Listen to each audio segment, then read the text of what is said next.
هذه الشيلة مهداة إلى فخامة العريس الغالي محمد ولد عبد العزيز محمد علي قاسم، مهداة من جدك الغالي محمد علي قاسم، ومن والدك الغالي عبد العزيز محمد علي قاسم، ومن أعمومك الغاليين عبد السلام وطاهر وخالد وعصام، ومن إخوانك سلطان عبد العزيز وعمر عبد العزيز وعمار عبد العزيز. فألف ألف مبروك. كلمات الشاعر أبو عمير، أداء صالح المهدي. يا محمد ولد عبد العزيز بن قاسم، أنت صقر القابلة وأنت ذيب الذيابة، سفح صنعاء اليمن قد امطرت بالغمائم، والأهازج من صعفان حاجة مهابة.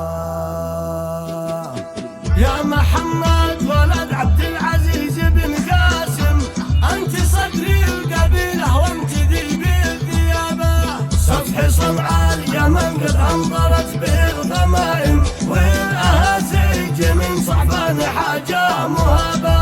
والدك رتب الأشواق والشوق دايم، قال هذا حصاد عمري وزهرات شباب. هاي كل صاحب من أصحابك بطابور يزاحم، جاي يهنيك في عرسك ويمسح غيابه. للربا أدروبة والمعزب تهب النسائم، لا ربا اعتامى والجراح كان الوصابة. زغردت فوق بيت القرن كل الحمايم، واتست من زهور البن أجمل ذياب. هاي للشرف للجميمة للربط والمواجم، للمغارب إلى متوحوق العاد غرابة. من جبال الوفا مدول إلى قرن حاشم، للحزيرة بني عراف أرض النسابة. تبلغ الناطحات الشم صوب التغايم، قلعة المنصبة ذي فوق مر السحابة.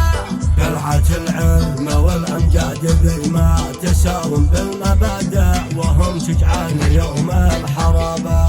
القيم عندهم ما تشتري بالدراهم، من يساوم بهذا الشأن يفقد صوابه.